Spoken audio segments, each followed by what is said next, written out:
Значи можем да започнем. Добре дошли на всички на предизборния дебат на кандидат-кметовете на община Троян за кампания местни избори 2015 година. Аз съм Геннадий Маринов от Троян 21 и бях поканен да водя това нещо. Щях да кажа шоу, но се надявам, ако е шоу, да е сериозно и хубаво шоу. И сега, както си му е реда, една кратка минутка на водещия. Аз лично мислих, че този дебат няма да го има и ще ви кажа защо. Причините са няколко. Първо, кампанията е прекалено амбициозна. Точно тази кампания за местни избори, даже думата, може би по-вярната дума е груба, грубиянска, като на война. Така че това противопоставяне допусках да попречи на едно такова сядане заедно на масата. Отделно има някои лични несъвместимости между кандидати и щабове, което също можеше да попречи. Има една трета причина и тъй като след малко ще призова да си говорим откровенно, ще говоря и аз откровенно.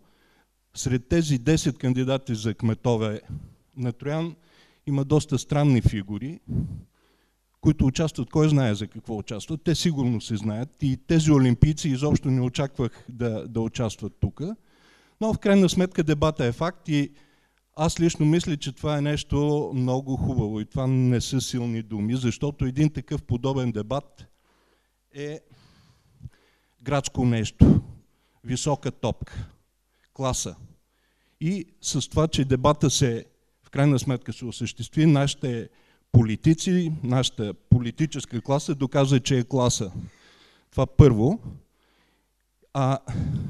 Следващото, но най-важното е, Троян е велик град, това го казвам без ирония, и ние сме специални хора и заслужаваме ние, троянците, тези, които се борят да са ни първенци, борят се за поста троянец номер 1, да седнат пред нас, очи в очи и да ги чуем и видим.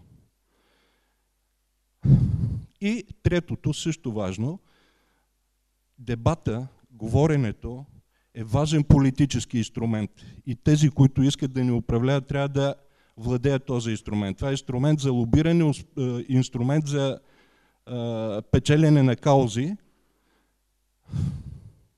И сега ще видим кой как владее този инструмент. Така, имам и няколко препоръки към четиримата участници. Първата е да говорят без шикалкавене, право кумета в очи, директно. Второ, да говорят честно. И третото е пожелателно от мене, да не говорят като на партийно събрание. Мисля, че ще се съгласите с мене. Сега имам и една-две препоръки към публиката. Първата е, ако може да намалите телефончетата. Всичко това нещо се излъча онлайн и да не чуят по света свирене на телефончета. Другото е малко предупредително. В залата има охрана, така че да не стане като на селски мач. Да. Сега публиката има право да свирка, да ръкопляска, домати също можете да хвърлите, яйца, няма проблеми. По водещия също. Така, и сега ще направя кратко представяне на четиримата кандидати, кандидат-кметове, които участват в кметския дебат за Троян. Представянето, акцентите в представянето, те са много кратки тези представяния, са направени от самите тях. Чета ги по реда, по който ги получих по имейл или на ръка. Първо получих от адвокат Венилин Ангелов, представител на коалиция Избор за Троян, местната коалиция Избор за Троян. Известен троянски адвокат, завършил е право в Софийския университет Свети Климент Охридски, в момента е управител на адвокатското дружество Ангелов и Илиев. С богата дейност като общественик, председател на Общинския комитет Васил Левски, председател на контролния съвет на Общобългарския комитет Васил Левски, член на църковното настоятелство на Троянския храм Света Петка, епархийски съветник на Ловченския владика Гаврил, 2 мандата председател на Ловешката адвокатска колегия, 10 години председател на настоятелството при Троянското СОУ Васил Левски. Това е за господин Ангелов. Даниел Сираков, сега тук трябва да вметна, че той е инициатора на този дебат. Даниел Сираков е роден през 55-та година в Троян и от рода на папазовци, родственици на Паисий Хилендарски. Професионално и обществено призвание открива в туризма. Собственик е на къща за гости и на конната база Алфа Даниел. През 1995 година е един от учредителите на Троянското сдружение Съвет по туризъм, а през 2002 година, заедно с колеги от сдружението, организира и провежда първия празник на билките, планината и туризма, който и до момента привлича многобройни гости и туристи от страната. Има дългогодишна и сериозна политическа кариера. От 2011 година е председател на Общинския комитет на ВМРО, Българско национално движение Троян, от 2014 година е областен председател на ВМРО БНД в Ловешка област. Захари Велев, представител на ДПС, на 42 години, завършил езиковата гимназия в Ловеч и право във Великотърновския университет. Адвокат, зампредседател на областната организация на ДПС в Ловешка област, една от най-силните идейни фигури на партията в областта. Семеен с 2 деца. И последният по реда, по който получих тези кратки представяния, госпожа Донка Михайлова, завършила икономика, специалност финанси и кредит, работила е дълго като председател на гражданска организация Сдружение Знание Ловеч и консултант по подготовка и управление на проекти на редица български и сръбски организации, сред които са Фондацията за реформа в местното самоуправление, Националното сдружение на общините в България и много други. Народен представител в 40-то Народно събрание, кмет на община Троян за мандат 2011-2015 година, носител на наградата на Националното сдружение на общините в Република България, кмет-реформатор. Кмет-реформатор и кмет на 2015 година. В категорията здрави жители. Двукратен носител на наградата Златно евро и на много други награди. Омъжена с 2 дъщери. Така, преди 2 дни ми се обади един от кандидатите. Това е господин Марин Вачевски от политическа партия Движение напред България, който подкрепя изцяло този дебат и заяви, че би участвал, но в момента като експерт е в Киев по покана на тамошна организация, има ангажименти и не може да участва. Искам за още един човек да кажа 2 думи. Това е IT специалиста Свилен Димитров, който осигурява компютърно събитията. В момента то се излъчва и онлайн. Може да се гледа целия свят. И неговият партньор Дидо Калински от община Троян. Така, сега трябва да изтеглим жребия за говорене. Това може да размести и хората на трибуната. Тук е номер 1, 2, 3.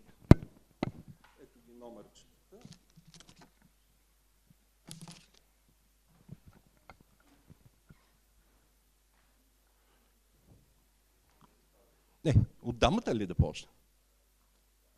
Добре, дама. Госпожа Михайлова.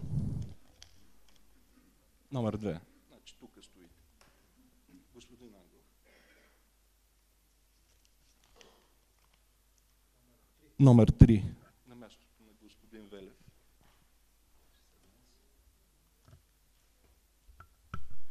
Господин Велев номер 4. И за господин Сираков остана номер 3.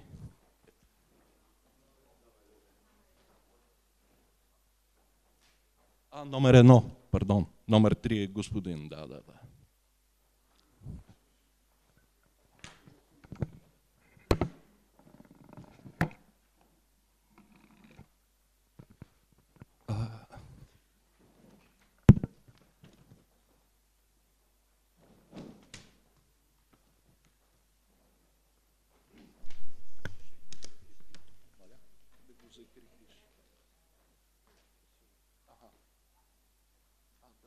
Там ли е? Бихте ли си го сложили? Някак да стои. Да.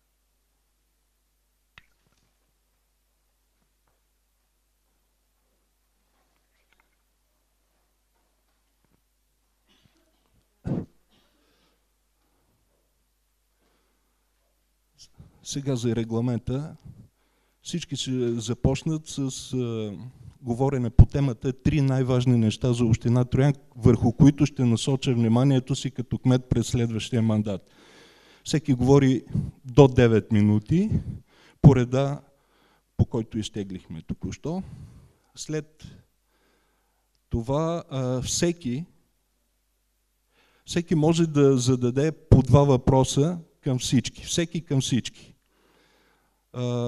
Въпросите трябва да траят не повече от 1 минута, отговорите до 3 минути. След тези по 2 въпроса, системата е въпрос-отговор веднага. След тези 2 въпроса и отговорите ще има възможност за един допълнителен въпрос. Всеки може да се възползва или да не се възползва.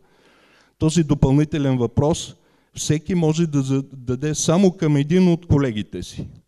И на финала са заключителни думи в рамките на 2 минути. Така че давам думата на номер 1 според жребия, Даниел Сираков, ВМРО БНД.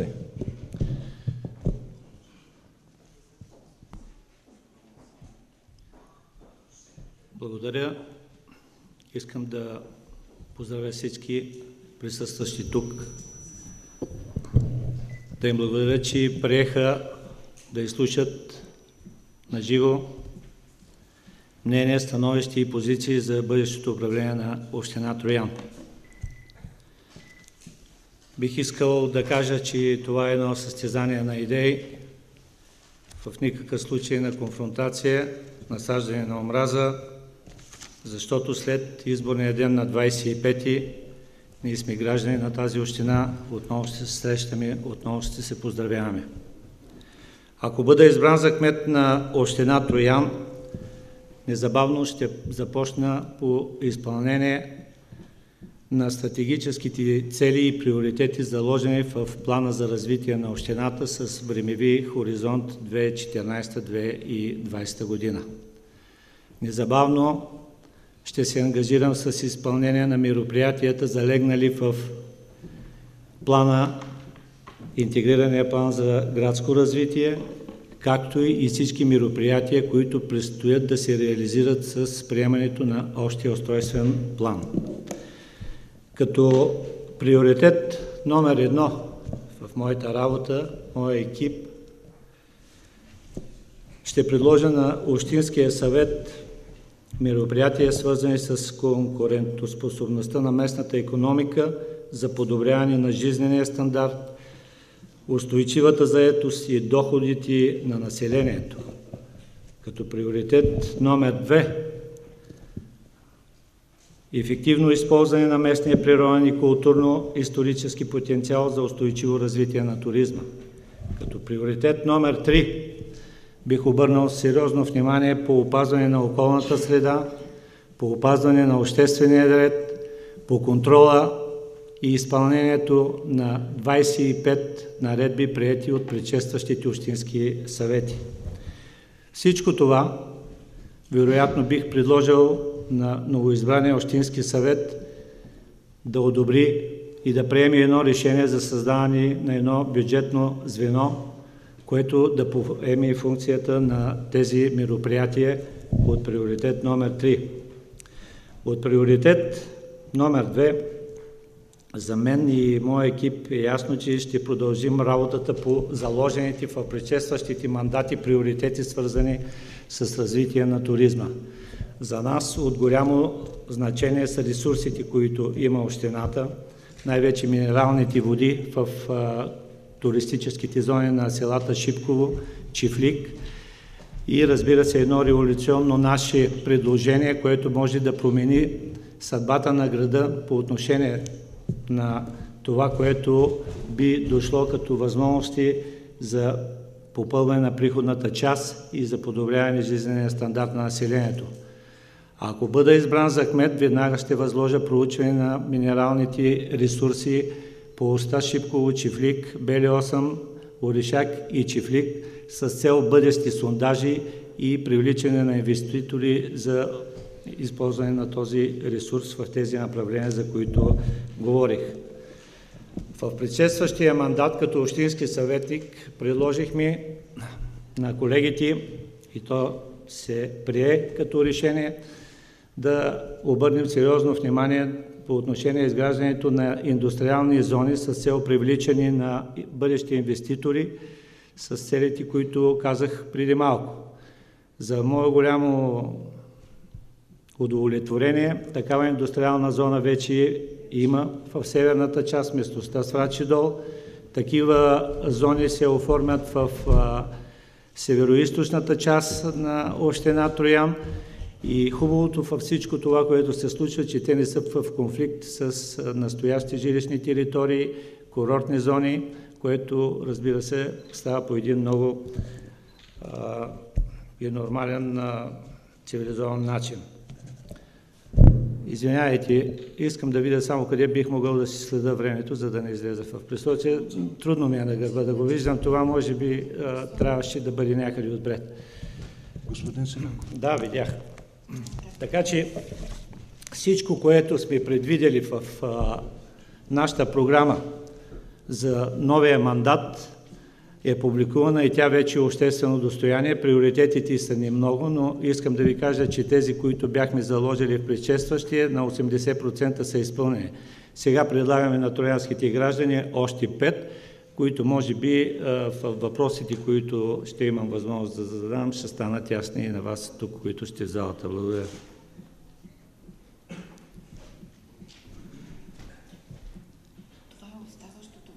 Да, това е оставащото време.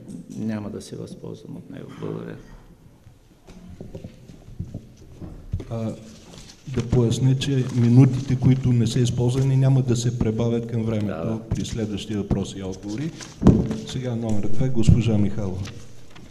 Добър ден на всички. Първо искам да благодаря на господин Сираков за инициативата да се състои този дебат. На вас, господин Маринов, за коража да го водите.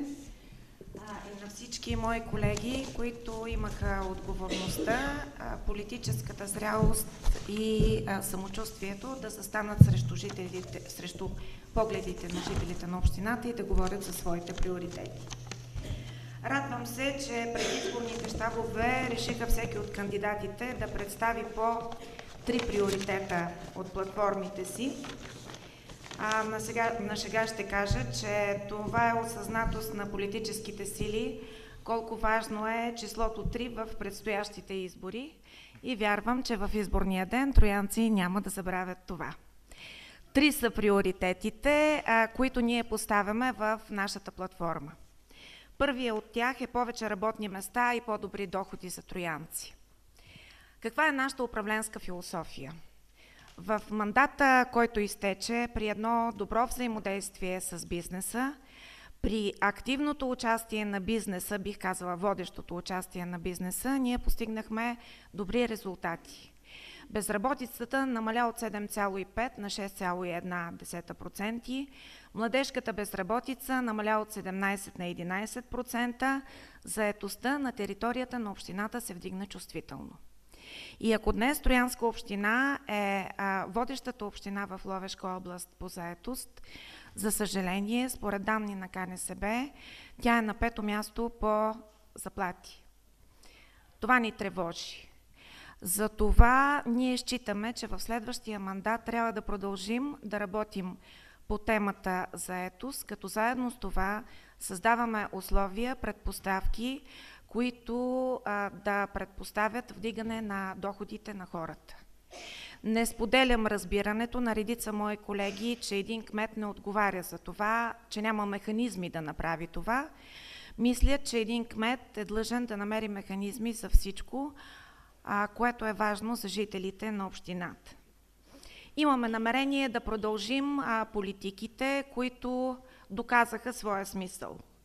Стимулираща данъчна среда. Ще припомня, че в мандата намалихме данъка върху моторни превозни средства, 2 пъти намалихме патентния данък, намалявахме ежегодно или задържахме цените на наемите на общинските имоти създаването на инфраструктура в обособелите се бизнес зони в града, подобряване на привлекателността на бизнес зона Север.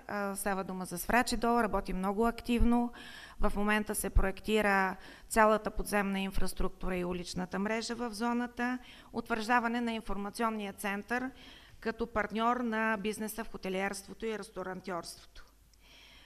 Новите неща, които поставяме пред нас като предизвикателство, са привличането с много по-активни темпове на външни инвеститори, които да създават конкуренция на пазара на труда, конкуренция, която да предпоставя вдигането на доходите на работещите с висока квалификация и производителност. Виждаме възможности за развитие на публично-частни партньорства в много голям спектър от дейности, в строителството при бизнес зона Север, в обслужващата сфера, при изграждането на инфраструктурата на малкия и големия пазар, в туризма, при басейна, банята и профилакториума в Шипково, при социалните дейности, в Диковата къща, където ще изградим занаятчийски център и така нататък. Считаме, че общината може да помогне, като развие широк спектър услуги, позиционирани в интернет в подкрепа на бизнеса. Идеите на младите предприемачи можем да позиционираме в един електронен портал Invest.Troyan.bg с референции за идеи на млади предприемачи. В електронен портал Craft.Troyan.bg можем да позиционираме и промотираме авторски продукти на занаятчиите. Имаме намерение, заедно с местната инициативна група, да промотираме регионален бранд Made in Троян за продукти, произведени в района на общината, включително за хотели, които носят марките на региона, ресторанти, които носят марките на региона и така нататък. В туризма аз неведнъж съм казвала, че моя кауза е обекта Вия Траяна. Придобихме статут на 4 обекта от национално значение. Оперативна програма регионално развитие е отворена за нас. Втората тема – привличане и задържане на младите хора в общината, тъй като времето ми напредва, няма да развивам управленската ни философия, но ще кажа само, че основа за нашата работа ще бъде приетата преди 4 месеца програма за превенция и ограничаване на младежката безработица, в която участваха и бизнеса, и младите хора на Троян, и експертите от Бюро по труда. Фонда за отпускане на еднократни помощи имаме намерение да расте. Считаме, че фокус на младежките индустрии за Троян трябва да бъдат инвестиции в сферата на IT-технологиите и в сферата на земеделието и животновъдството. Нуждаем се от един център за извънучилищно обучение по тези теми. Считаме, че можем под формата на отстъпено право на строеж да предоставим на млади хора с висока квалификация възможности за изграждане на жилища за тях, за техните семейства, за техните деца. Третата политика – подобряване на среда и качество на живот. Моето разбиране на управленец е, че доброто управление е управлението, в което има баланс между политиките – инвестиционна, културна, образователна и така нататък. Продължаваме по отношение на политиката за цялостна реконструкция на улици и пътища, вместо политика за кърпене на дупки, с всички цени и всички рискове от това. Имаме приета от Общинския съвет програма за реконструиране на улиците на града, засегнати от водния цикъл, която успешно изпълняваме на този етап. Остава ни доста работа в рамките на 16 и 17 година. Възможни за поемане от общинския бюджет са тези обекти, разчетени са. В момента общината работи генерален план за организация на движението, за решаване на тежките проблеми, свързани с организация на движение, паркиране, каруци и други проблеми в тази сфера. Образованието – сериозен, тежък проблем. Имаме приета стратегия, имаме приета програма до 16 година. Закона за училищното образование поставя много сериозни предизвикателства. На вчерашната среща с директорите на училища, настоятелствата и бизнеса обсъдихме тези предизвикателства и подхода, по който ще вървим, за да ги решаваме. По отношение на спорта и на културата ще продължаваме да следваме политиката за ежегодно нарастване на културния и спортния календар, нарастване, което идва от ежегодното нарастване на приходите в общинския бюджет. Важна тема в тази посока са улиците и пътищата, които са в тежко състояние, ливадето, входа и изхода на града, 3402, това е пътя Добродан, Леситрен. Главна тема в това отношение е и обходния път 235, който трябва да изнесе движението в източния бряг на реката. Имаме намерение в рамките на мандата да бъде изграден моста при Лукойл, за който има подписан протокол с агенция Пътна инфраструктура. И 37 секунди по-рано свършвам до тук. Благодаря за вниманието. Мисля, че и двамата кандидати не говорят съвсем по темата за трите най-важни неща, говорят за повече важни неща. Сега не знам, няма да им се караме, но го казвам това, за да дам същата възможност и на другите двама кандидати. Сега... Ще поспоря и ще кажа, че ясно очертах трите приоритета, господин Маринов. Добре, приемам. Сега господин Ангелов. Уважаеми съграждани, благодаря за вниманието, че сте тук. Благодаря на домакина, господин Сираков, и на всички участници. Наближават избори и, както виждате, всички са много активни.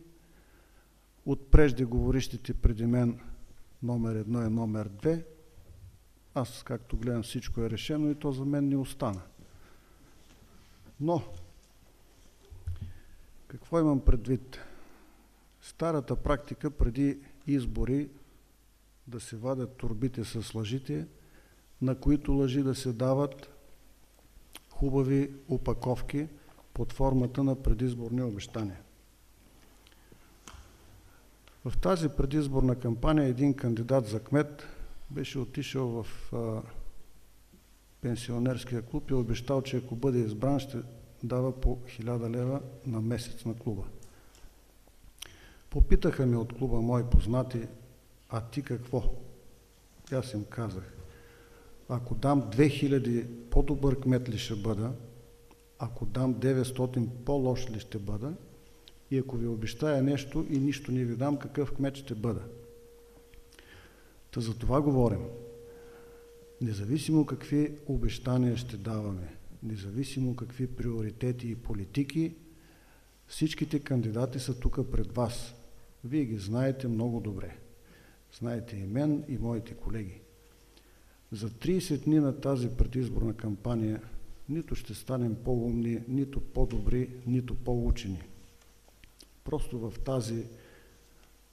един момент аз се замислих, че става една много остра надпревара, с много трикове, с много хитрини и разни скъпи реклами, просто можем да станем само по-смешни в очите на хората. Относно програмите, темата наистина е за 3 важни неща, които всеки кандидат за кмет би преследвал през своя мандат. Всеки има своята програма. Програмата на избор за Троян е амбициозна от 48 страници. Много ми е трудно да извадя 3 приоритета от тях. Аз считам, че проблемите на града са едни и същи и предизборните щабове на основните политически състезатели в тази надпревара са схванали проблемите и предложенията за тяхното решаване са не много различни един от друг, тъй като разгледах програмите на моите колеги. Къде са разликите? Разликите са в приоритетите и в гаранциите за тяхното спазване. В нашата програма един от приоритетите е да създадем привлекателна среда за работа и живот на всички, на млади и на всички, които живеят в Троян. Това, разбира се, трябва с развитие на инфраструктурата, с развитие на спорта, развлеченията, развитие на пътищата и какво ли още не. Другата важна част от нашата програма е управлението на отпадъците, където има още много какво да се желае, а в моя екип има изключително подготвени професионалисти, които са направили наистина нещо сериозно. Отпадъците не следва да се третират според нас като една излишна маса за изхвърляне, а като такава, която е ресурс, от който могат да се печелят пари. Също така, в града липсва депо за строителни отпадъци и такова следва да бъде изградено и то по най-бързия начин, незабавно. Следва да стимулираме по всякакъв начин компостирането, тъй като в контейнерите безразборно се изхвърлят огромно количество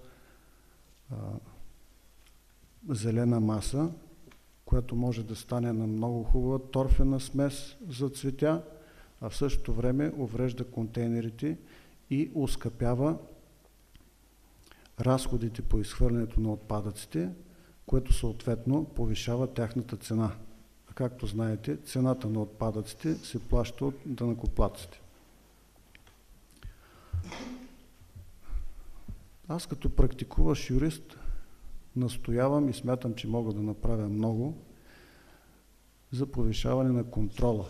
Във всичките тия политики, които се говори, и всичките са хубави, приемам и на Сираков, и на Михайлова, като се започне от контрол още на етапа проектиране, контрол на договарянето.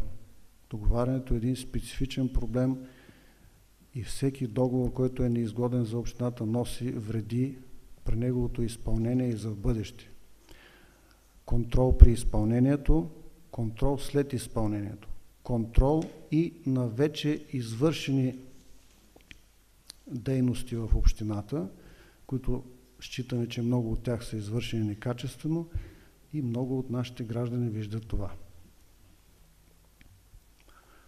Изключително важен период се намираме сега. Този период е свързан с едни възможности за европейско финансиране и мога да кажа, че развитието на Троян има нов етап, след като България влезе в Европейския съюз. Изключително много европейски средства влязоха, които помогнаха да се развиват много инфраструктурни обекти и общината да добие друг вид. Има възможност до 2020 година да се направят разумни политики, тези средства да се използват. Затова моето предложение, живот и здраве, да стана кмет, това ще зависи и структурата на общината, но единият от заместник-кметовете задължително ще отговаря и за европейските проекти. Много добре знаете, имахме едно правителство, при което европейските проекти бяха спряни. След това дойде друго правителство, което се назначиха и конкретен ресорен министър по европейските политики и нещата тръгнаха. Считам, че единият от тримата заместник-кметови следва задължително да се занимава с европейските програми, а това може да даде и за сега единственият свеж ресурс, който може да влезе в общината. Като става въпрос за тези три приоритета, се задава въпроса и към кого са насочени. И не са ли насочени те в голямата си част към наивниците, тъй като се обещават и неща, които са напълно неизпълними. Не знам дали знаете, но в община Троян, която е с повече от 20 000 жители, има 2-3, не повече от 5 специалиста по бюджет, тъй наречените грубо бюджетари. И за да изготвят един бюджет на общината, те спазват закона за местното самоуправление и местната администрация, закона за публичните финанси. Благодаря за подсказването и закона за държавния бюджет на Република България. Тези бюджетари ако ни слушат сега от някъде какви работи дрънкаме, може би в някои случаи ще се смеят много. Защото ако един специалист вземе да съставя бюджета и трябва да напише, че ще добавим 30, ще ги задраскаме 300 нови работни места, па ще им пишем заплата, социално осигуряване, данък общ доход, като му пишем, че ще вдигаме пенсиите и какви ли не други доходи. Адвоката се увлече в пледуарията си. Така. Край. Свърши ли време? Да, да. Добре, благодаря. Да. Сега думата има другия адвокат. Добър ден на всички, които са в залата, добър ден на колегите. Основната идея за издигането на моята личност като кандидат-кмет от политическа партия ДПС е да така се формулираме проблемите, които стоят в общината и да предложим варианти за тяхното решение. Аз ще се помъча да бъда по-конкретен. Трите основни принципа, около които ние сме се спрели, първия е подновяване изцяло на инфраструктурата, както в града, така и по селата. Втория приоритет е оптимизиране работа на общинската администрация и общинските предприятия. И като трети основен приоритет е подобрение на бизнес климата и привличане на инвестиции. Значи в работата си идеята ни е да бъдат осъществени изцяло реновиране на пътя, който започва от Доброданската гара, преминава през селата Дълбок до Оборима, Старо село, излиза на главния републикански път до Кирчево, изграждане на околовръстен път в град Троян, направа на кръгово движение, кръгово кръстовище на Вила Вана, ако технически е възможно и на кръстовището под болницата или след поставянето на светофар, за да се регулира движението. 1/3 от регистрираните коли в Ловешка област се намират на територията на община Троян, който е пътувал сутрин и вечер. Знае, че ако спускате от болницата, практически е невъзможно да се завие към санаториума. Изграждане на легнали полицаи, върху които да бъдат разположени пешеходните пътеки, така е в Севлиево, така е практиката в Ловеч, и поставяне на светещи пътни знаци, означаващи пешеходните пътеки, тъй като те заострят вниманието на водачите на МПС-та. Колкото и да струва това нещо, трябва да бъде направено, защото цената на един човешки живот, не дай си Боже да стане катастрофа, е несъизмерима. По селата, така като обикаляме, проблемите са уникални от към улици и масово недоволство срещу повреждането на, да ги наречем, полски горски пътища вследствие на дърводобива. Ние имаме една идея, която смятам, че другите колеги ще възприемат, и това е въвеждане на местна такса, закона го позволява, от 1 лев на пространствен кубик, които да влизат в касата на кметството. За последните 4 години, от 2011 до 2014, на територията на община Троян е извършен дърводобив на 580 000 кубика дървесина. Това са частни общински държавни гори. Тоест, за последните 4 години общината е пропуснала да си добави 580 000 лева към бюджета и тези спорове по селата да бъдат решени. Кой разваля пътища, кой минава, ловджии не могат да ходят на лов и така нататък. Втория ни приоритет е оптимизиране работата на кметската администрация.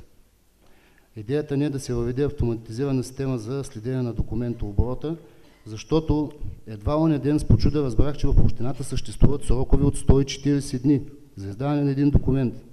Това просто е някакъв невероятен абсурд. Да стигнем и до данъчните оценки. Не може в град Ловеч, който е само на 35 км от тук, една данъчна оценка срещу 6 лева се вади на момента, в град Троян за 14 дена, за 3 дена, ако искаш за деня е 45 лева. Все пак 21 век сме, става си едно натискане на бутона на компютъра. Нали, един лиса 4 или малко по-голям. Според мен трябва пълна реорганизация на отдела на териториално и селищно устройство. Не може там да отлежават над 4000 преписки заявления, подадени за обработване, и да се обработват документи от 2013 година. Скоро имахме случай с мой приятел, който искаше да кандидатства по проект Млад фермер, и се оказа, че заявлението му, така както върват сроковете подадени сега, а срока му изтича септември месец, ще го получи 2017 година. А общината получава от наеми на земи по 210 хиляди лева на година. Значи там има един допълнителен резерв, ако този отдел се раздвижи, да влезат допълнителни приходи. Отделно тази работа на този отдел предполага към корупция, нали, трябва да почерпиш да се случат по-бързо нещата.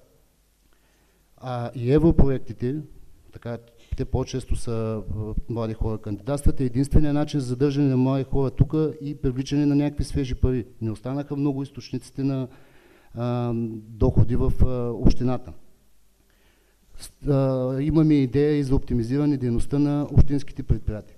Сега, моите уважения към господин Гечев, но не може едно ВиК, което реализира приходи в размер на, да бъда по-точен, 3 милиона 387 хиляди лева, да прави разходи за 3 милиона 281 или печалбата да му бъде приблизително 100 хиляди лева. Това са 3%. Не знам, който се занимава с бизнес, дали би работил при 3% рентабилност. Тук прави впечатлението големите разходи. Явно общинските фирми, а общината казваме, че няма пари, се източват чрез разходите. Даваме бегал пример за покупка на 2 компютъра са изразходвани 3876 лева. Цената на един компютър беше единичната 1878 лева. Не знам какво толкова специфично правят във ВиК-то, че са необходими толкова средства. Отделно пазари в отчета им за 2014 година фигурират 128 хиляди лева разходи по дела. Колегата Ангелов да ви каже, това са страшно много като разходи за дела. Добето, зависи от гледната точка.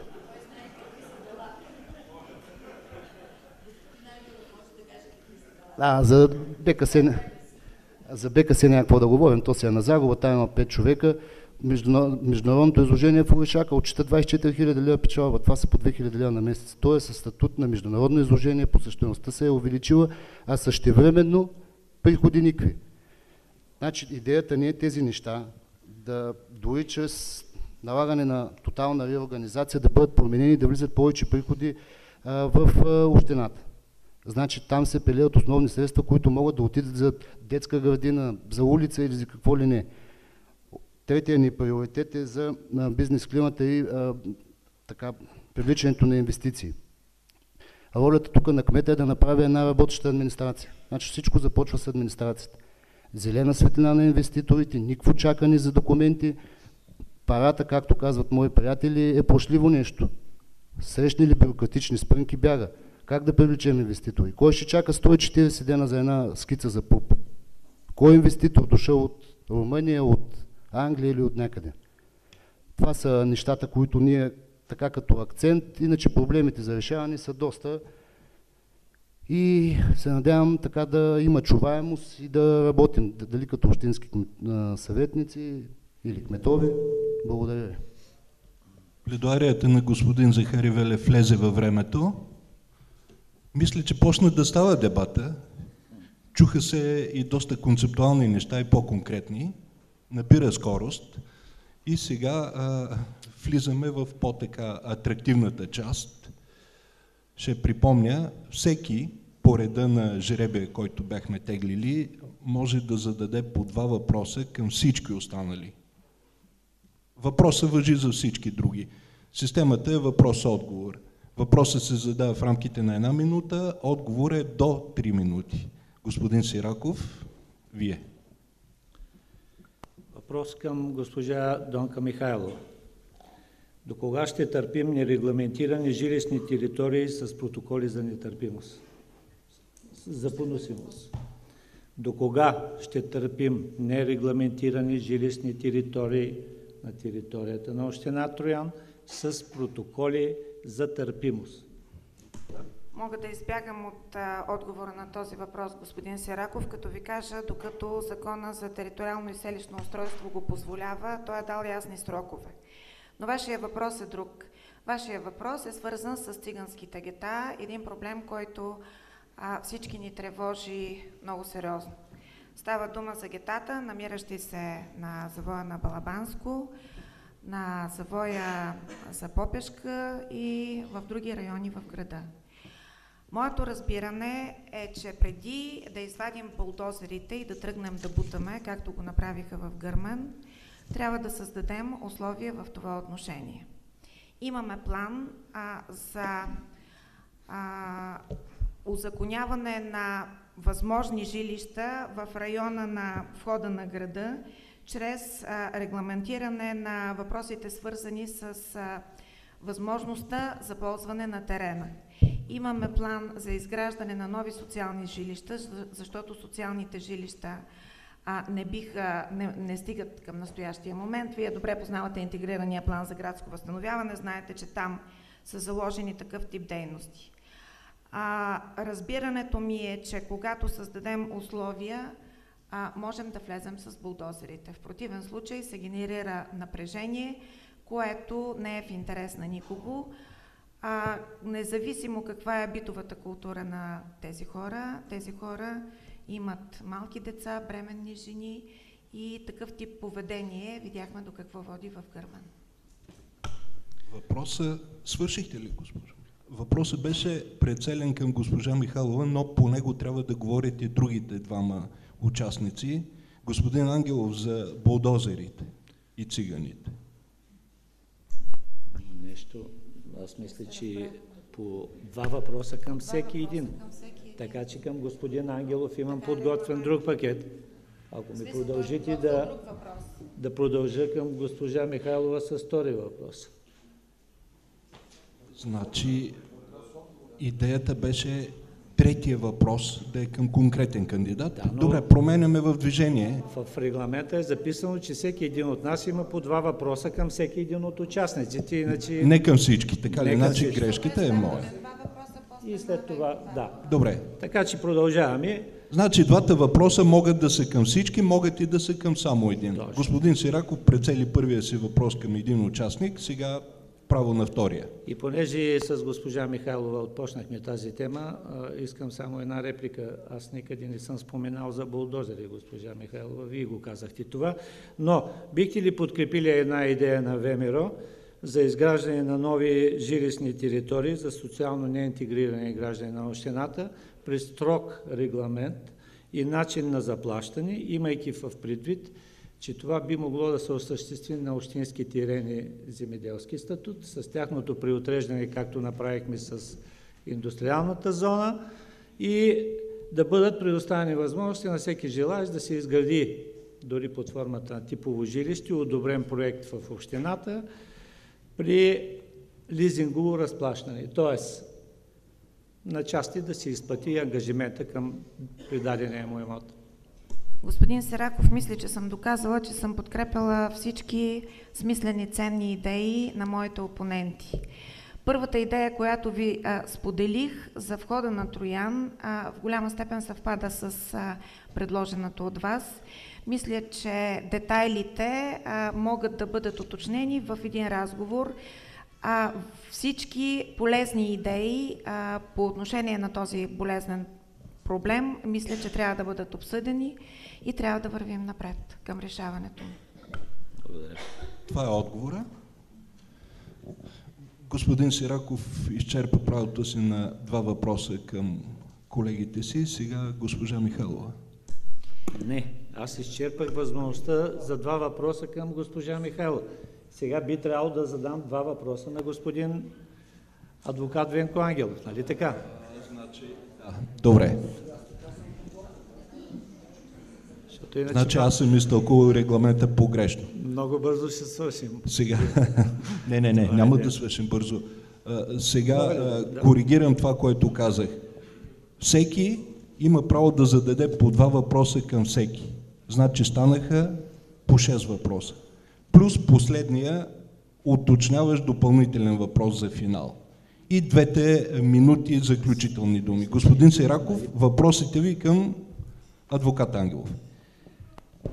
Господин Ангелов, тъй като няколко пъти споменахте за правилното използване на битовите отпадъци и тенденция за по-добро такова, бих ви попитал, ще подкрепите ли една идея на ВМРО за проучване и възлагане и изграждане на инсталация за сепариране и изгаряне на зелени и битови отпадъци в местността Сеновала, там където има и площадка за твърди битови отпадъци и за вредни отпадъци. Като получената енергия от тази дейност се използва в изграждането на една оранжерия за цветни и зеленчукови продукти, които биха могли да се предлагат на общинско предприятие комунални услуги за озеленяване на града и на търговците на зеленчуци в града ни, с което се надяваме, че ще намалим себестойността на продукцията, която се предлага на пазарите. Ще създадем работна... Изчерпано е времето за въпроса. Да, благодаря. Ще създадем допълнително работна ръка за ниско квалифицирани граждани на общината. Това е единият ми въпрос. Готов съм да задам и втория след като... Господин Ангелов, отговор. В рамките на 3 минути.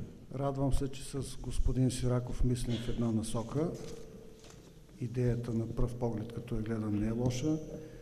Съвпада с нашите ефективни политики за управление на отпадъците, за управление на зелената маса, която не следва да се товари в общото депо за битови отпадъци. Конкретно не бих могъл да кажа дали ще я подкрепя, не защото е на ВМРО или на когото иде. Тази идея изисква няколко анализа. Първо на експертите в областта на управление на отпадъците, които да кажат доколко тя е ефективна. Аз сега не съм подготвен, аз съм юрист, не съм специалист. Второ, трябва да се направи анализ, който да ми докладват икономистите, дали ще бъде икономически ефективна за общината и дали общината ще има полза от нея или загуба.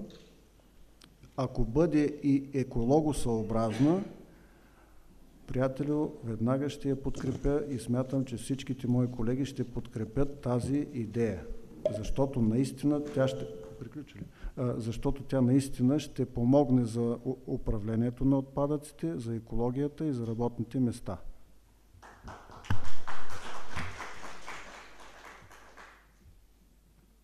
Една тема с втори въпрос. Втори въпрос, да. Една тема с продължение относно статутите на туристическите зони на територията на община Троян, Шипково, Чифлик и Беклемето, тъй като има акцент във вашата програма за развитието на туристически курорт Беклемето. Бихте ли подкрепили идеята да продължим настоятелно пред съответните институции добиването на такъв статут от национално значение за Беклемето климатология, за Шипково и Чифлик климатология и балнеология? Отговор е господин Ангелов. Господин Сираков, считам, че въпросът не е коректен поради следното. Ние смятаме да ги развием тези местности, да го кажем, и Беклемето, и Шипково, и много други, да станат като социално значими и национално значими. Когато ги развием със съответната инфраструктура, тогава марката им сама ще дойде. Вие тръгате по обратния ред. Вие искате първо на един курорт, който е западнал, снощи бяхме в Шипково, ами то няма нищо, то няма кафене там. Казва, че най-близкото кафене било в 17 век, което е в друго село, в съседно село. Как да бъде национален курорт с национално значение? То няма нищо. Същата работа и за Беклемето. Толкова работа е нужна там. Ние предвиждаме Беклемето да се развие като курорт за целогодишно използване, не само като зимен център. Много е малко снега, много е ниска надморската височина, че да има дълго ски използване. Ако не се използва и лятно време, аз считам, че никога няма да стане курорт с национално значение. Така че, ако влагаме усилия само да му турим емблемата национален, нищо не правим. Ние трябва да го развием до степен да бъде функционален, да бъде полезен за общината и нейните граждани и нейните гости. И след като го развием, смятам, че заедно с вас ще отидем и много лесно ще получим марката национален. Приключихте ли, господин Ангелов? Да, въпросите към господин Ангелов, да. Значи, усетихте ли нещо? От приятелю се стигна до некоректен въпрос, припламнаха искри, но става все по-интересно. Сега, господин Сираков, въпрос е към... За реплика. За реплика? Не сме предвидели, да. Не е предвидена реплика, да. Не знам, ако решите в момента да... Но няма как да променяме. Искам да спазвам регламента. В движение, да. Значи, третата група въпроси към адвокат Велев. Третата група към адвокат Велев е следната. Господин Велев, тъй като постоянно говорим за откриване на нови работни места и увеличаване частта на приходите в общинския бюджет, бихте ли подкрепили една идея за създаване на общинска туристическа фирма, в която да се включат неизползвани до сега фондови от типът на бивша резиденция, от типът на вила на Орешак, която е в активите на дружество ВИК, от типът на вилата на Биклемето и така нататък, за да могат те да бъдат категоризирани като туристически обекти и да почнат да работят като такива със съответната категоризация, приходите от които да влизат в общинския бюджет и да подпомогнат цялостната ни туристическа дейност. Благодаря, господин Сираков. Аз бих подкрепил една такава идея, въпреки че общината, не само община Троян, общините общо взето не са добър собственик на това, което стопанисват. Изключенията са много редки. Тук бих подкрепил господин Ангелов, че ние първо трябва да се направим базата, да се развием населените места и след това всичко поетапно. Това ли е отговор? Да. И последния въпрос, господин Сираков. Един от заложените приоритети за новия мандат е добрата практика на община Ловеч за създаване на звено по сигурност, охрана, контрол по изпълнение на наредбите и обществения ред, като към това предложение и тази добра практика ние прилагаме и възможността за създаване на зооинспекторат. Бихте ли подкрепили създаване на едно такова бюджетно звено към общинска структура? Да, отговора, веднага ви отговарям, бихме подкрепили едно такова звено, което според мен трябва да бъде с по-разширени функции. Аз ви казах, от дългите обиколки се оказва, че има доста така наболели проблеми в определени села. Проблемите се изразяват и в това, че има доста безпризорни животни пуснати, които нанасят страшни щети в имотите на други хора. Даже в Борима се шегува, че кравите на един човек са ги отказали така от земеделие, защото каквото и да посеят, каквото и да направят, те нанасят щети. Бихме подкрепили идеята, ако това звено бъде добре оборудвано, с подходяща техника, евентуално високопроходими автомобили и се грижи и за това. Защото сега селските кметове трябва да се правят на кълбои. Ако искат да свършат някаква работа, ако има коне, крави, да качи коня ласото и да отиде да го... Нали, това е смешно. Мисля, че тук общината с едно такова звено с разширени функции би могло да свърши и тази работа, така че подкрепяме тази идея. Приключихте, господин Велев? Приключих. И аз приключих. Сега пита госпожа Михайлова. Аз имам един и същ въпрос към всички мои колеги.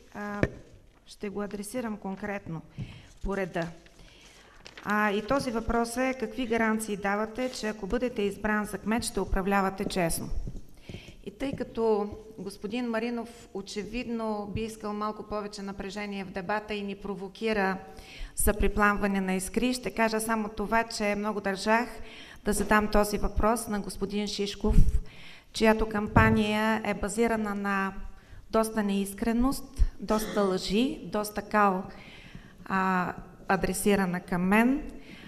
Искам да изкажа възмущението си от материала във вестник Труд, който дискредитира община Троян, решение на Общински съвет. Общинския съвет носи отговорност за това решение, предприемачи, но господин Шишков очевидно не желая да отговаря на тези въпроси. Щях да го попитам как ще се заспи като човек, който Времето, задава... госпожо Михайлова. Добре, в крайна сметка аз зададох въпроса към господин Сираков. Господин Сираков. Доказал съм го в качеството си на общински съветник, 4 мандата, и хората, които ме познават, знаят, че нося отговорност за всяко едно мое действие и всяка една дума. Благодаря. Въпрос към адвокат Ангелов. Какви гаранции давате за честно участие на хора от вашата листа и от вашия екип в управлението на общината, ако бъдете избран? Гаранцията на един политик е неговата оставка.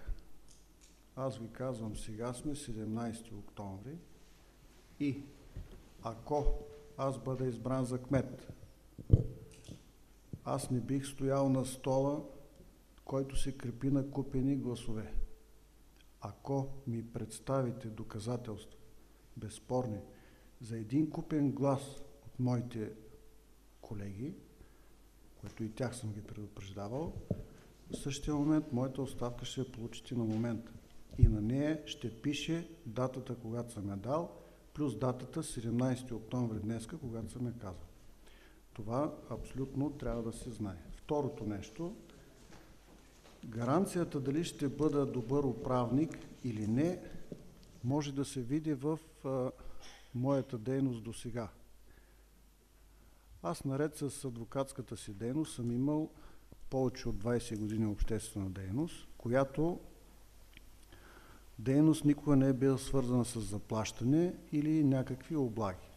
Ако аз имах някакви склонности към нечестност в отношенията с хората и спрямо обществения живот, колкото и да се крие за 20 години, все нещо ще си да се разбере. Така че това е другата моя гаранция. Биографията ми на общественик до сега считам, че не е доказала, че аз имам такива склонности. В този смисъл аз ще моля да приемете, че моите намерения са открити и вече бъдещето ще покаже. Но това са ми гаранциите. Приключи.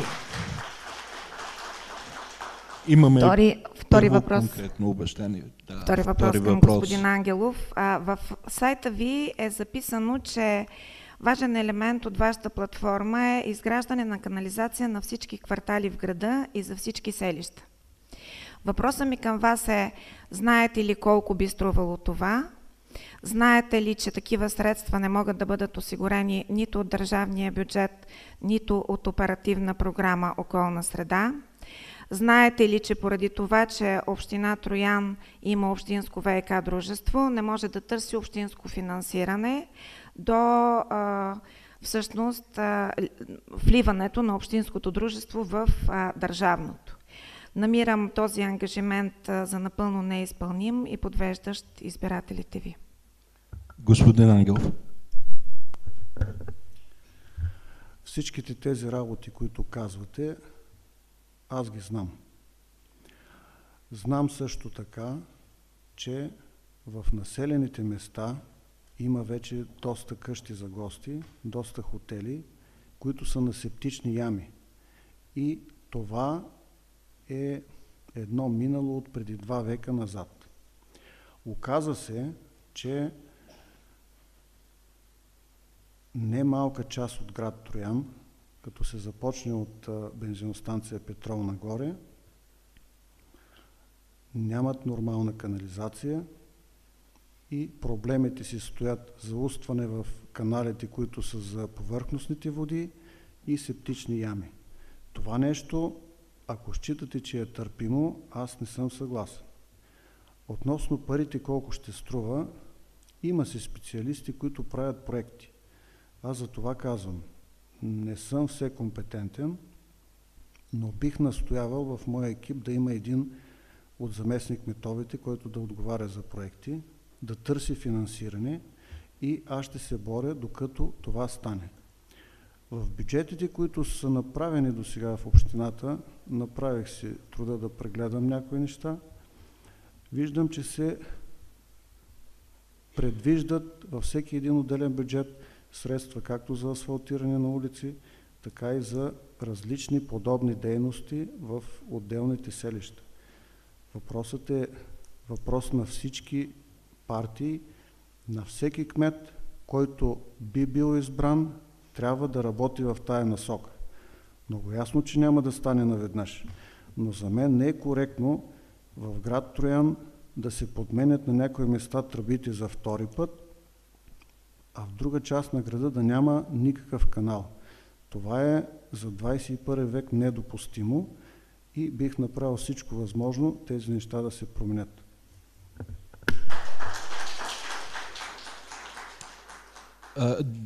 Да уточним, госпожа Михайлова има право на един въпрос към господин Сираков и на два въпроса към господин Велев, ако желая.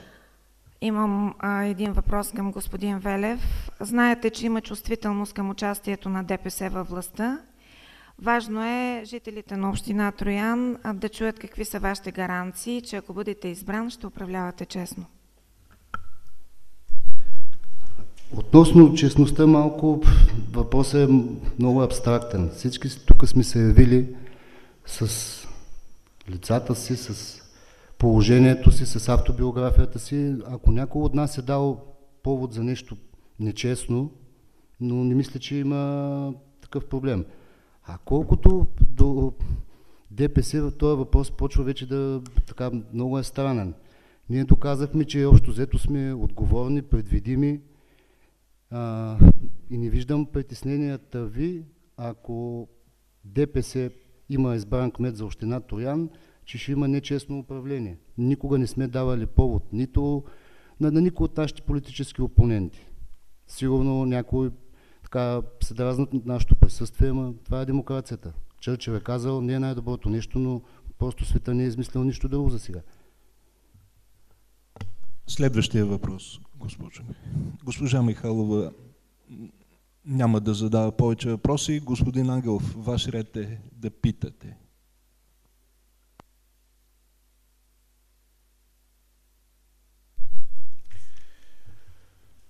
Водещия каза, без шикалкавене да говорим честно и без партийни пристрастия и се наложи да се променя някои от въпросите, но все пак. Трябва да импровизираме. Въпрос към госпожа Михайлова. Към госпожа Михайлова имам въпрос. Считате ли си подведена от вашите пиари и вашите рекламни агенти, които ви направиха безспорно най-лъскавата и скъпа кампания, но всъщност това е кампания за парламентарни избори и в последните няколко дни тази кампания много ви вреди на самата вас? Това е отговора. Не мога да се считам подведена от моя пиар, тъй като моята дъщеря, която е още студентка, е мой пиар. Убедена съм, че тя е изключително искрена в отношението си към мен. Тя е тук в залата и знае, че никога не би ме подвела. А по отношение на скъпата кампания, господин Ангелов, мисля, че точно вие не би следвало да казвате това. Аз, примерно, бях много учудена от тапицирания етаж на пощата, в който се вижда вашия плакат. Нещо, което не се е случвало на територията на община Троян до сега. Моята кампания е кампания свързана с срещи с хората. Пътуваме с колите на членовете на моя екип. Не сме черпали никого, не сме давали рекламни материали, които са извън нормалните и приетите за една кампания.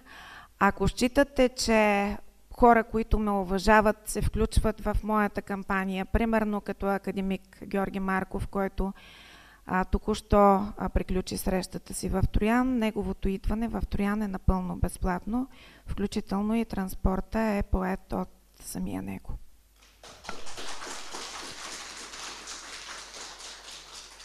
Господин Ангелов.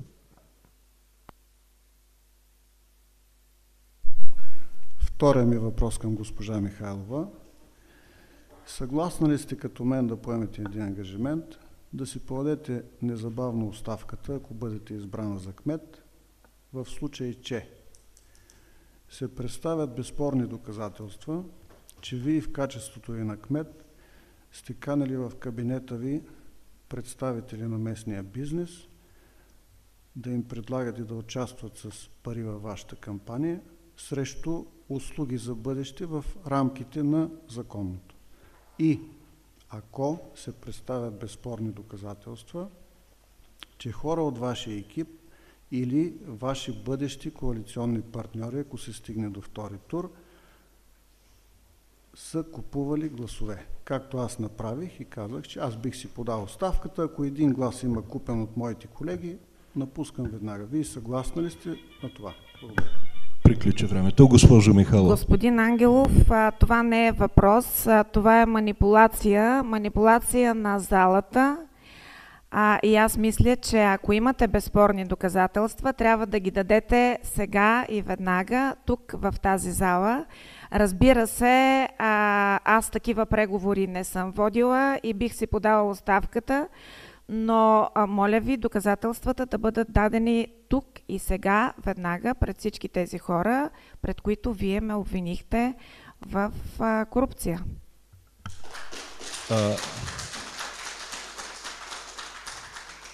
Трибуната стана ринг. Нали има достатъчно разстояние, няма да се сритате двамата? Разбира се, никого не съм обвинил. Аз ви казах ако, както казах и за мен също. Имаме право на дуплики, господин Ангелов. Въпросът ми? Въпрос, окей. Имам един въпрос, една минута допълнителен, да. Не съм ви обвинил, казах, ако има безспорни доказателства и ако вие бъдете избрана за кмет. Това беше. Нито манипулирам, нито нищо. След като няма такива доказателства... Господин Ангелов, това е реплика, моля. Господин Ангелов, ако... Това е дуплика, госпожо Михайлова. Ще ставам строг. Аз се спрях, сега спирам дупликата. Караме нататък. Въпрос-отговор.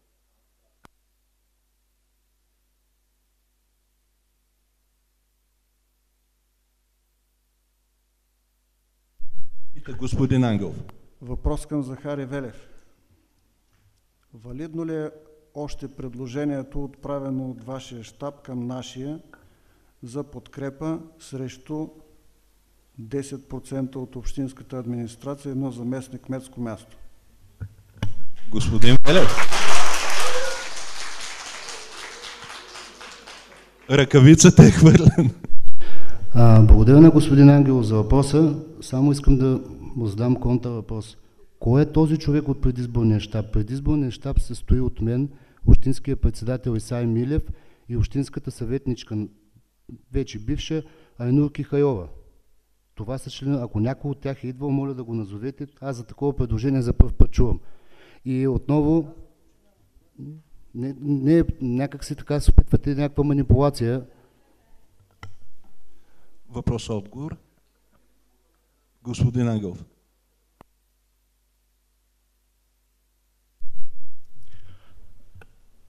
Ако се представят безспорни доказателства, че вие или човек от вашия щаб е купувал гласове по време на тази кампания, независимо дали преди първия тур или преди балотажа, поемате ли отговорност да си подадете оставката, ако бъдете избран за кмет или за общински съветник, и също и политическата оставка като политик пред вашият лидер? Отговора? Въпросът съдържа в себе си отговора. Разбира се, че да. Не мога да си обясня защо така обвинявате и колегите, и нас за купуване на гласове, но ще се възползвам от правото си на въпрос. Ще си подам оставката и с политика няма да се занимавам. Стана много интересно, аз се изтървах бройката. Господин Ангелов, изчерпахте лимита си на въпроси. Сега адвокат... Значи право на въпрос, ако желаете, към господин Сираков, втори въпрос. Мисля по тази последователност да върви. Два въпроса. Окей.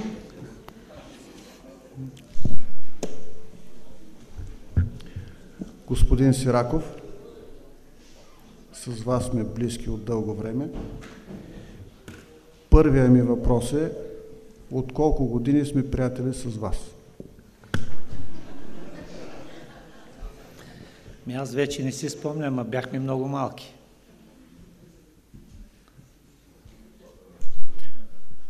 Втори въпрос нямам, за да ни се намразим.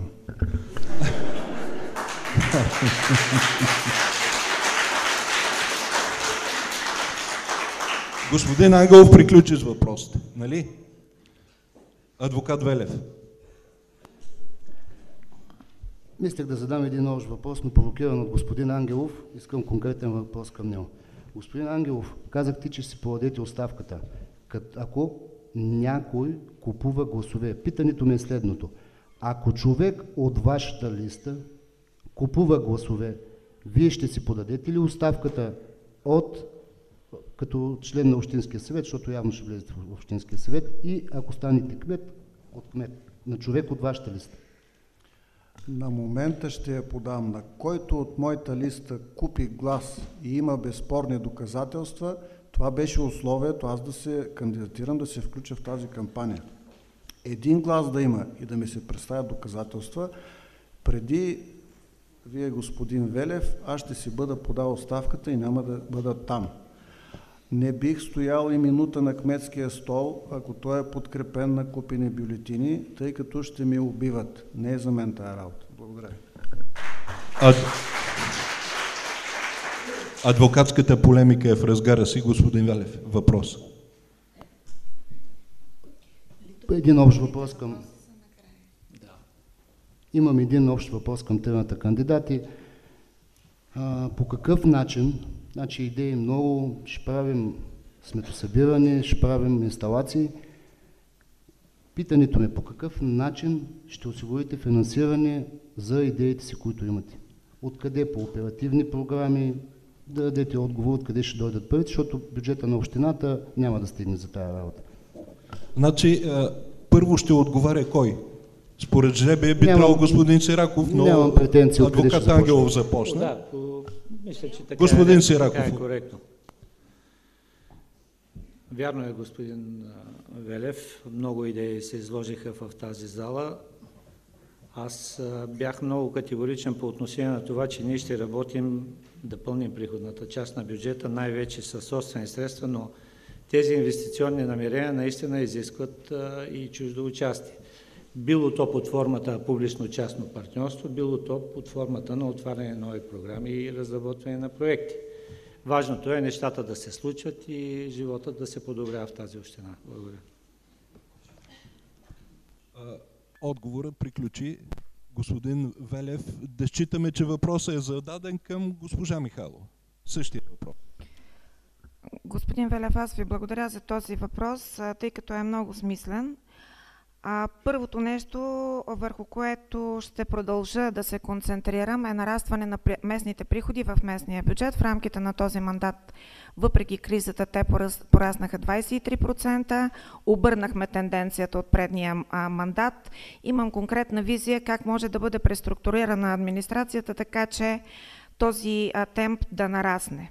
Разбира се, ние ще ползваме средства от оперативните програми на Европейския съюз. Разработени са проектите и са ясно адресирани. Ясно е кой проект от коя програма ще търси средства. Този програмен период имаме възможност да търсим средства от програмата за развитие на селските райони. Там също в момента се проектират училища, прави се енергиен одит и конструктивен одит на читалищни сгради и е ясно кой проект кога ще бъде подаден и така, че да привлече финансиране.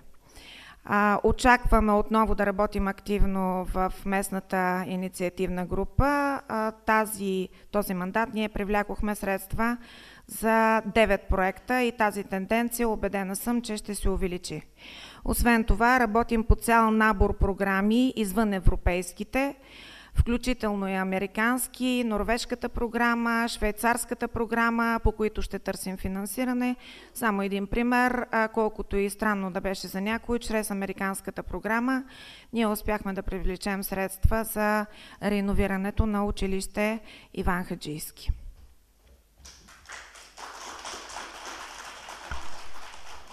Господин Ангелов, вие отговаряте на същия въпрос. Средствата се събират и се разходват основно чрез общинския бюджет. Радвам се, че господин Велев зададе този наистина много съществен въпрос. Аз прегледах общинския бюджет, който е приет за 2015 на 19 февруари. Обсъждането е извършено на 5 февруари. Като участници в процеса на изготвянето на бюджета са участвали както Даниел Сираков, така и госпожа Михайлова. И там техните изказвания много се различават от това, което пишат двамата в програмите си сега. Наистина финансирането е един сложен въпрос и сега потвърждавам това, което каза госпожа Михайлова. Както и американски средства могат да се намерят, така поддържам моята теза за европейските средства, също публично-частно партньорство, също повишаване на ефективността. Процесът не е лесен. Финансирането винаги е един сложен въпрос, но винаги трябва да се опитваме, трябва да искаме. Ако някой беше казал преди известно време, ще може ли да се направи такъв сериозен ремонт на училище Иван Хаджийски, сигурно ще кажат няма пари. Но когато има идеи, когато идеите са стойностни и са полезни за обществото, аз считам, че парите ще се намерят под различни форми. Не следва да забравяме и друго, че някои от идеите, които имаме, и то във всичките платформи на кандидатите, могат да бъдат реализирани и с частни средства. Има такава практика на много места по света и в други общини, така че не е невъзможно и такъв вариант стига да е изгоден за общината и да допринася за нейното развитие. Благодаря. Благодаря. Аз да уточним, господин Велев, имате право на още два въпроса. Един към господин Сираков и един към госпожа Михайлова. И само една вметка да направя преди въпросите. Салона е пълен, гледам, но от IT специалиста получих едно листче с информация, че няколко салона, няколко пъти по толкова ни гледат онлайн. Значи дебата добър интерес. Господин Велев. Нямам повече въпроси. Значи точка 2 от регламента е изчерпана. Отиваме към точка 3. Допълнителен въпрос. Един въпрос към един участник. Системата въпрос-отговор. Въпроса за 1 минута, отговора в рамките на 2 минути. Караме по реда на жребия. Господин Сираков, един въпрос към някой от тримата. Към само един от тримата. Аз ще спазя добронамереността на господин Ангелов и няма да му задавам въпрос, за да не си развалим приятелските отношения. Към господин Велев нямам такъв, но към госпожа Михайлова си запазих правото да задам един. И тъй като искам вече да сведа напрежението в залата, госпожа Михайлова, бихте ли участвали в мой екип в функцията на европроекти, ако аз стана кмет?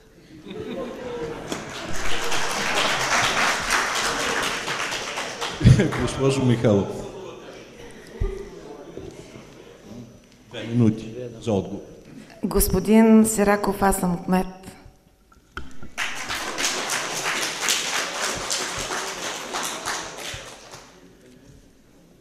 Господин Сираков приключи въпросите, госпожо Михайлова. Господин Ангелов, имам себе си за коректен човек, но мисля, че некоректността е бумеранг. Ще признаете ли, че в моя кабинет в присъствието на членове на църковното настоятелство на зададен от мен въпрос ще водим ли честна битка, отговорихте: за себе си гарантирам, но за хората от моя екип не. Отново е хвърлена ръкавица. Господин Ангелов.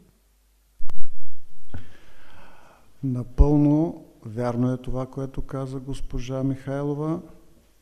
Аз не съм партиен лидер.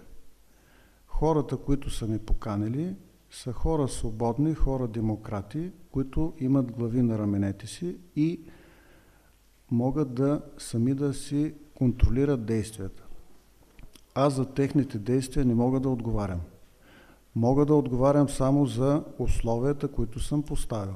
И едно от условията, както казах, беше: не искам да се купуват гласове, защото някои части на населението трябва да ги учим да работят, а не да ги купуваме и да ги развращаваме по този начин допълнително. Това е истината, казал съм го, пак го потвърждавам. За никого не нося отговорност и считам, че това е тяхно право и тяхно задължение да правят каквото искат. Но ако искат да бъдат в коалицията, ако искат аз да бъда пред тях, те знаят какво да правят. И ако някой се допусне това, което ви казах, и пак го повтарям, специално за купуването на гласове, аз съм до там. А ако някой извършва нетолерантна кампания, аз имах някои съмнения, водихме разговори и смятам, че се потешиха нещата. Това е, истина е, верно.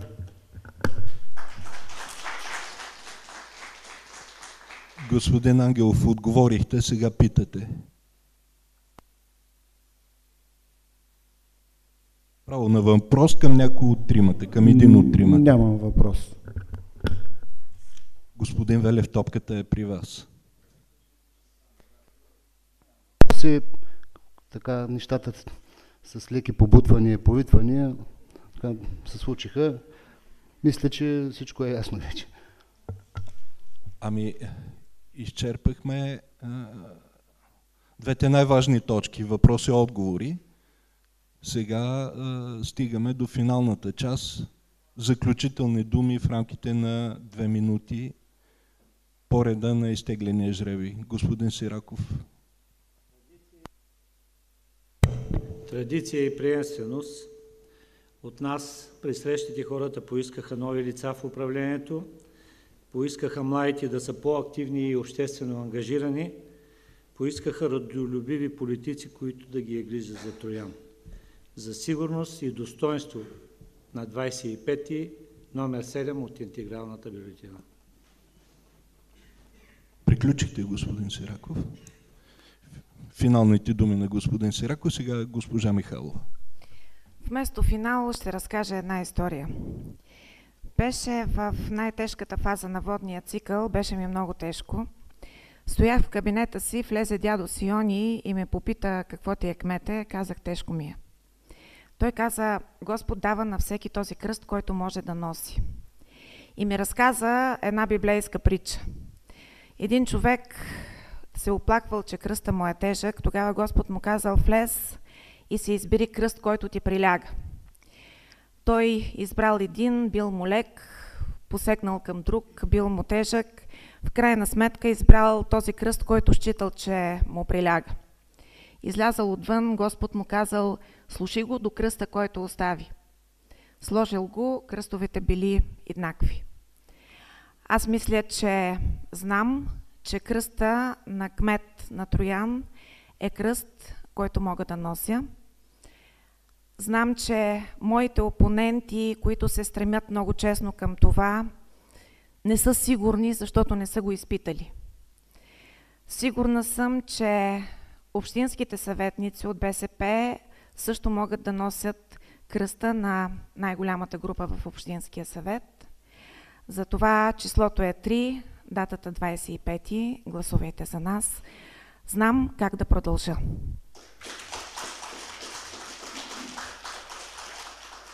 Господин Ангел, вие сте. В рамките на тона на госпожа Михайлова, и аз искам да кажа нещо. Да си представим, че ние сме на едно състезание. Изборите са едно състезание и това състезание е с влакове. За тази година явиха се локомотиви без вагони. Явиха се вагони без локомотиви. Яви се една композиция с много мощен, много интелигентен локомотив, но вагоните стари. Някои от тия вагони са спрали преди 30 години и някой изглежда им е дръпнал ръчната спирачка. Локомотива се мъчи да ги влачи по релсите, но те едва вървят. С този влак далеко няма да стигнем. Има друга композиция, която вагоните са първа класа, има много качествени вагони, но локомотивът слабичък, тягата не му стига. Вагоните изглежда бутат локомотива. Аз предлагам една композиция, балансирана. Считам, че нашият локомотив е достатъчно мощен да си върши работата. Имаме достатъчно вагони от първа класа, които да си свършат перфектно работата. Имаме и втора и трета класа вагони, но нали пък и пръстите на ръцете не са еднакви. Аз обичам всичките тези вагони. Те са зад мен и ако локомотива почне да се задъхва, аз съм сигурен, че те ще ми помогнат. И считам, че на 25-ти троянци ще изберат нашата композиция, тъй като най-много хора на гарата ще я изпратят и най-много ще я посрещнат на следващата гара. Благодаря. Господин Велев, вие сте. Искам да благодаря на господин Сираков за организирания дебат. Да му благодарим, че имаха възможност присъстващите в залата, хората пред компютрите и по-нататък в интернет да разберат повече за нашите идеи, да оценят нашето поведение, начина ни на общуване и ги моля тези, които са и пред компютрите вкъщи, да направят правилния избор. Ако са харесали дадените идеи, предложени било от нас, от колегите, нека да гласуват за тях. Аз ги призовавам всички наши приятели и симпатизанти на 25 октомври с номер 10 във всички видови бюлетини и искрено се надявам след трети да работим заедно и коректно, защото тази община има нужда от сериозна работа. Ами, това беше финала. Чуха се хубави думи накрая. Аз няма да ви питам кой е победителя. Победителя ще стане ясен на 25-ти, но смятам, че трябва да аплодираме и тези 4 кандидати. Доказаха, че го могат.